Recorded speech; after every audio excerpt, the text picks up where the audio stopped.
السلام عليكم. كنتمنى هاد لا فيديو يلقاكم على خير وبخير. كيف ما كتشوفوا فيديو جديد اليوم غادي نحضروا معكم لينيم او الصغار اللي بحشوه رائعه. غادي نعمروهم بالكراب اللي غادي يجيو لذاذ وكيستحق التجربه. خليكم مع المقادير والطريقه. غادي نبداو بسم الله على بركه الله. غادي ناخذ مقلاة وغادي نديروا لها زيت طبخ، وكذلك غادي نديروا ليها واحد الحبه ديال البصل، وغادي نخليوها تشحر لينا شويه. من بعد ما طاحت لينا هذيك البصله زدنا عليها واحد جوج الخيز الزواج او جوج الجزرات مبشورين او محكوكين، خليهم حتى يتشحروا لينا تماما.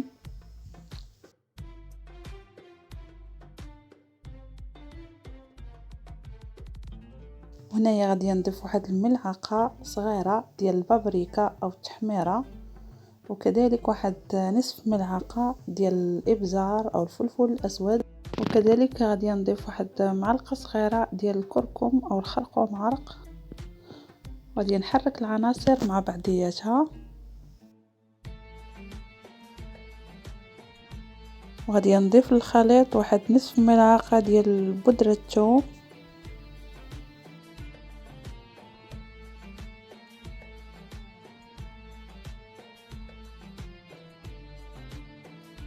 وكيف ما شفتوا هنايا ضفت هذاك الكراب حتى هو غيتشحر لينا غير شويه، نحيدوه من فوق النار.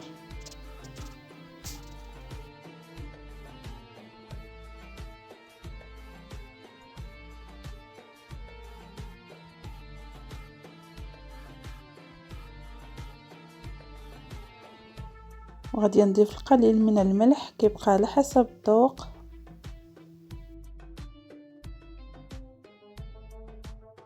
وهنايا غادي نضيف الشعريه الصينيه او الفيغميسيل.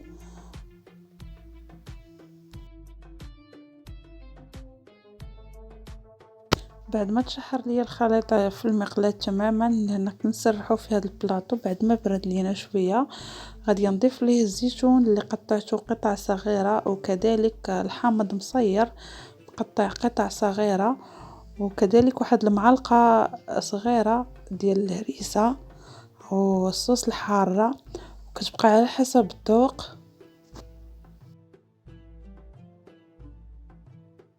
انايا خديت الورقه كيف ما شفتوا معايا، ورقه من حجم كبير قسمتها على 4.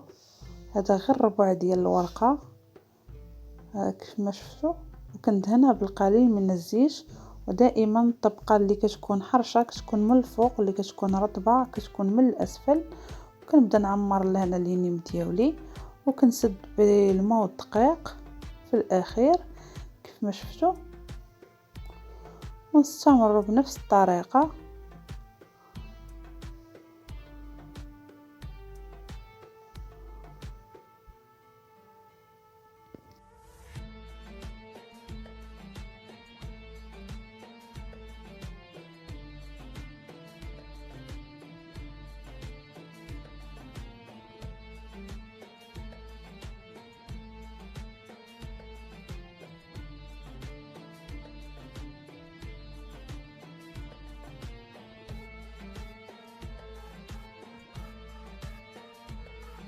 وهنايا بعد ما كملتهم كاملين في العمارة، انا هنايا خديت واحد الكاسرول دوبت فيها الزبده، وضفت لها القليل من الزيت، وضفت لها القليل من البابريكا او التحميره اللي غادي ندهن بها لينيم، وغادي ندخلهم للفرن. نتوما الا بغيتو تقليوهم، انا كيعجبوني فحال هكا في الفران، وكيبقى على حسب الذوق عاوتاني على حسابكم نتوما بغيتو تقليوهم بغيتو تدخلوهم الفران. وكندهنهم ومباشره كندخلهم للفرن. بعد ما طابوا خرجناهم من الفران كيف ما كتشوفوا معنا كياخذوا هذاك اللون الذهبي وهذيك القرمشه. وهذا هو الشكل النهائي ديال لينيم ديالنا او السيجار. كيجيو رائعين وكيستحقوا التجربه، غير جربوهم وبالصحه والراحه. وفي فيديو قادم ان شاء الله، والسلام عليكم.